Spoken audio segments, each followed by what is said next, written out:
Hello my dear friends, welcome to my YouTube channel best English study. तो friends, आप सभी का अपना YouTube channel best English study में बहुत बहुत स्वागत करता हूं। तो आज के सेशन में हम बिहार सिविल कोड का इंग्लिश सब्जेक्ट के सेट के बारे में डिस्कशन करने वाले हैं। जो भी न्यू स्टूडेंट है हमारे YouTube channel best English study को सब्सक्राइब कर लीजिएगा, ताकि आप सभी स्टूडेंट के पास समय के अनुसार नोटिफिकेशन पहुँचे और आप सबसे पहले इन सभी क्लास को देख सकें और आप अपना एग्जाम में बेहतर प्रदर्शन कर सकें। पहला सवाल दिया गया है निर्देश में इंग्लिश सब्जेक्ट में 36 to 37. In the following question, out of the given four alternatives, select the one which best expresses the meaning of the given word. Best option आपको चूज करना है, मतलब चुनना है। 36 नंबर क्वेश्चन में वर्चियोसो, वर्चियोसो का मतलब क्या होता है? कला प्रवीण व्यक्ति जिसको बोलते हैं, कुशल या दक्ष बोलते हैं ना, कला प्रवीण व्यक्ति। इसका मीनिंग क्या होता है? एमेच्योर का मतलब नौसिखवा होता है, और एस मतलब क्या होता है? एस का मतलब क्या होता है? दक्ष होता है। लेकिन यह वर्चियोसो का मतलब कला प्रवीण, मतलब नौसिखवा को ही क्या बोल सकता है? कला प्रवीण व्यक्ति। इसलिए 36 का जो हो जाएगा ऑप्शन नंबर ए नौसिख, यहाँ नौसिखवा बोल रहा है, लेकिन और मीनिंग देखेंगे रॉकी, रॉकी का क्या मतलब होता है? नौसिखिया, ये भी नौसिखिया दे रहा है, मतलब इसमें मीनिंग कुछ जरूर आगे होगा। एस का मतलब क्या होता है? एस का मतलब भी दक्ष होता है, और अनस्किल का मतलब अकुशल। मतलब क्या हो जाएगा? वर्चियोसा का नियरेस्ट मीनिंग एस सी हो जाएगा, ऑप्शन नंबर सी हो जाएगा। नेक्स्ट क्वेश्चन दिया हुआ 37 नंबर प्रश्न में, नेसेंट, नेसेंट का आपको मीनिंग बताना है। नेसेंट का क्या मीनिंग होता है? नेसेंट का मतलब होता है अस्तित्व में आने की शुरुआत जो करता है न, तो उसको बोलते हैं नेसेंट।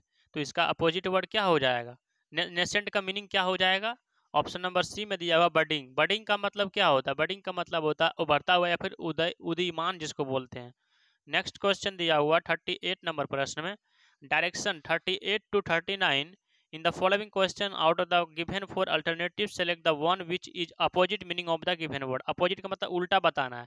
वॉल्यूबल का मतलब क्या होता है? जो बहुत ज़्यादा बात करता है उसको वाचाल जिसको बोलते हैं ना हिंदी में, कि ज़्यादा बोलता है उसको वाचाल बोलता है, इसलिए बोलते हैं वॉल्यूबल का मतलब वाचाल, बहुत जो बहुत ज़्यादा बोलता है। तो यहाँ उल्टा बताना है, तो जो बहुत ज़्यादा बोलने वाला को उल्टा में क्या बोलेंगे? जो कम बोलता है, कम बोलता है को क्या बोल सकते हैं? टॉकेटिव का मतलब बहुत ज़्यादा बोलता है, ये नहीं होगा, इसका अपोजिट बताना होगा। तो 38 का जो करेक्ट आंसर हो जाएगा क्या हो जाएगा?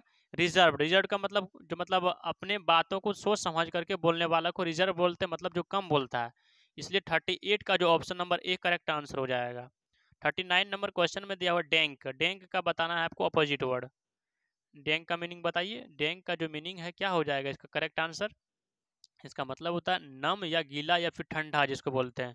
क्या बोलते हैं? डेंक मतलब नम या गीला, इसका अपोजिट क्या हो जाएगा? ड्राई हो जाएगा। 39 का जो ऑप्शन नंबर क्या हो जाएगा? A correct answer. 4040 number question में, a sentence as given in active passive में दिया हुआ, आपको बताना है इसमें क्या ऑप्शन हो जाएगा। एक्टिव पैसिव तो बहुत ईजी है, इसको आपको वर्ब के ऊपर देखना है, वर्ब क्या है। वर्ब में क्या लिखा हुआ है? रिफ्यूज्ड लिखा हुआ, मतलब सेकेंड फॉर्म ऑफ वर्ब। तो हमको पैसिव वॉइस बनाने इस समय वाज वर्ड थर्ड फॉर्म पर ध्यान रखना है। Was word third form A option में है, बी ऑप्शन में वाज वर्ड थर्ड फॉर्म नहीं है। वेयर है चलेगा, वेयर है चलेगा, लेकिन हमको किसके अनुसार बनाना पड़ेगा? यहाँ देम डोनेशन दिया हुआ था, कैसे आप बनाइएगा? देम को आप चेंज कीजिएगा तो क्या हो जाएगा? देम को चेंज करिए दे, वो दे के साथ क्या आता है? दे के साथ वाज नहीं ना आता, दे के साथ वाज वाला ऑप्शन कट जाएगा, इसलिए दे के साथ वर होगा, वर होगा। They were refused, they were refused. Donation by him होगा कि डोनेशन होगा? बाय के साथ हिम होना चाहिए, यहाँ ऑप्शन नंबर डूअर इसमें दिया हुआ सी ऑप्शन में, इसलिए 40 का ऑप्शन नंबर क्या हो जाएगा? 40 का option number C correct answer हो जाएगा, क्योंकि बाय प्लस डूअर रहना चाहिए पैसिव वॉइस में। नेक्स्ट क्वेश्चन दिया हुआ 41 नंबर क्वेश्चन में, इसमें डायरेक्ट और इनडायरेक्ट नरेशन का सवाल है। दिया गया प्रश्न में क्या दिया हुआ है कि द किंग सेड, किंग ने कहा, क्या कहा था? Alas our enemies are too strong. तो द किंग सेड तो सब ऑप्शन में दिया हुआ, द किंग एक्सक्लेम्ड किया है, तो इसमें बताइए क्या हो जाएगा? हो जाएगा करेक्ट आंसर, क्या हो जाएगा? द किंग सेड, किंग ने जो है अलास किया, मतलब एक्सक्लेम किया। तो एक्सक्लेम का ऑप्शन नंबर ए भी नहीं दिया हुआ है, सी भी नहीं दिया हुआ, और डी भी नहीं दिया, मतलब एक्सक्लेम किया सैडली, सैडली तरीके से। अलास क्या चीज़ में हम लोग यूज करते हैं? सैड तरीका में। The king exclaimed sadly there that their animals were too strong. Are को जब पैसिव मतलब एक इनडायरेक्ट नरेशन में बनाते हैं तो क्या बोलते हैं? वर में बदल देते हैं, इसलिए इसका करेक्ट आंसर 41 का ऑप्शन नंबर बी हो जाएगा।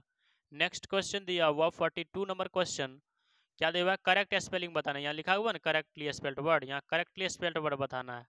तो ऑप्शन नंबर बताइए आप लोग क्या हो जाए? कितना नंबर क्वेश्चन है? 42 का। बताइएगा इसका करेक्ट आंसर कौन सा स्पेलिंग इसमें करेक्ट लिखा हुआ है। मिनोसिकॉल दिया हुआ है, तो इसका सही स्पेलिंग क्या हो जाएगा 41 का, आप लोग बताइएगा क्या हो जाएगा। ऑप्शन नंबर बी हो जाएगा मिनोसिकॉल, ऑप्शन नंबर बी हो जाएगा 41 का। नेक्स्ट क्वेश्चन दिया हुआ 42 नंबर क्वेश्चन, इसमें सही स्पेलिंग बताइएगा। मिनोसिकॉल लिखा हुआ, मिनोसिकॉल लिखा हुआ, इसका सही स्पेलिंग क्या होगा 42 का। तो मीनू नहीं होता है, मीनू सिकॉल, MINAS नहीं हो, MINUSCULE होना चाहिए। ऑप्शन नंबर सी मैच कर रहा है, इसलिए सी ऑप्शन करेक्ट आंसर हो जाएगा। नेक्स्ट क्वेश्चन 43 to 44 में लिखा हुआ है, डायरेक्शन में क्या दिया हुआ, आइडियम बताना है। क्या बताना, आइडियम। चिकन आउट का आइडियम बताइए क्या होगा। चिकन आउट का आइडियम क्या हो जाएगा, to decide not do something because you are not too frightened, option number D हो जाएगा। नेक्स्ट क्वेश्चन दिया हुआ है 44 नंबर क्वेश्चन में, a bad hair day. Bad hair day का मतलब क्या, मनहूस दिन, मतलब खराब दिन, तो इसको क्या बोलेंगे बताइएगा। इसको क्या बोलेंगे, a day on which everything seems to wrong होगा कि क्या होगा। 44 का जो एब्सोल्यूट करेक्ट आंसर हो जाएगा ऑप्शन नंबर बी हो जाएगा, मतलब खराब दिन। यहाँ बोल रहा है रॉन्ग, बैड का मतलब खराब दिन, इसलिए ऑप्शन नंबर बी हो जाएगा। नेक्स्ट क्वेश्चन दिया हुआ 45 नंबर क्वेश्चन में निर्देश में क्या दिया हुआ, आपको क्या बताना है, दिया गया है बेस्ट सब्स्टिट्यूट, मतलब बेस्ट ऑप्शन। इसमें वन वर्ड का सवाल है। 45 नंबर क्वेश्चन में दिया हुआ है कि public disgrace arising from shameful conduct, इसका क्या मीनिंग होता है, इंग्लिश में क्या बोलेंगे इसको। 45 का करेक्ट आंसर क्या हो जाएगा, ऑप्रोब्रियम। ऑप्रोब्रियम का मतलब अपमान करने वाला, पब्लिक डिसग्रेस करता है, डिसग्रेस का मतलब अपमान करने वाला, अराइजिंग फ्रॉम शेमफुल, इसको क्या बोलेंगे, ऑप्रोब्रियम, मतलब जो अपमान करता है, ऑप्शन नंबर ये हो जाएगा। नेक्स्ट क्वेश्चन दिया हुआ 46 नंबर क्वेश्चन में, द एक्शन ऑफ ड्राइविंग और पुशिंग फॉरवर्ड्स, मतलब जो एक्शन ड्राइव करता है और पुशिंग फॉरवर्ड आगे की ओर पुश करके ले जाता है, तो इसको क्या बोलेंगे, प्रोप्यूल्सन। प्रोप्यूल्सन का मतलब संचालक शक्ति या फिर प्रणोदन जिसको बोलते हैं, प्रोप्यूल्सन, ऑप्शन नंबर ये हो जाएगा, जो एक्शन को ड्राइव और पुशिंग करता है फॉरवर्ड की तरफ। 47 नंबर क्वेश्चन में करेक्ट स्पेल्ड वर्ड बताना है, यहाँ लिखा हुआ है करेक्ट स्पेल्ड, बताइए बेनिफिशियल का करेक्ट स्पेलिंग क्या होता है, BENEFICIAL।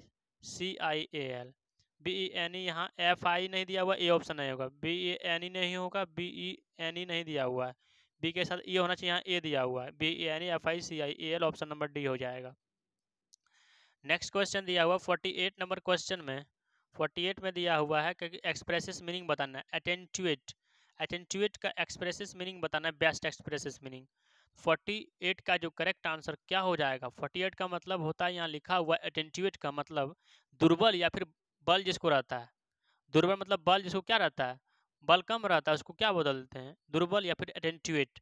तो वीकेंड को क्या बोलेंगे, दुर्बल, ऑप्शन नंबर क्या हो जाएगा 48 का, ऑप्शन नंबर ए हो जाएगा। नेक्स्ट क्वेश्चन दिया हुआ 49 नंबर क्वेश्चन में, सेम अपोजिट मीनिंग बताना, यहाँ क्या लिखा हुआ अपोजिट मीनिंग, ब्रिनडल्ड।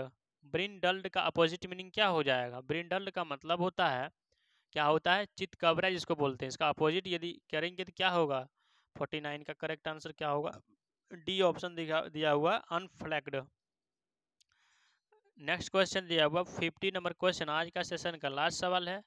मैं ऐसा उम्मीद करता हूँ कि आप सभी स्टूडेंट को बहुत अच्छी तरीके से समझ में आ गया। टर्बुलेंस का मतलब अशांत, मतलब जो बहुत ज़्यादा हल्ला वगैरह करता है, इसका अपोजिट बताना था। पीस का मतलब क्या हो जाएगा, शांत। फाइट का मतलब ये हल्ला, मतलब फाइट कर रहा है, एगिटेशन मतलब वही देगा मीनिंग, और डिसऑर्डर भी होएगा, इसलिए पीस क्या हो जाएगा, शांत। टर्बुलेंस का मतलब अशांत, इसका क्या हो जाएगा, शांत, इसलिए 50 का option number C correct answer हो जाएगा।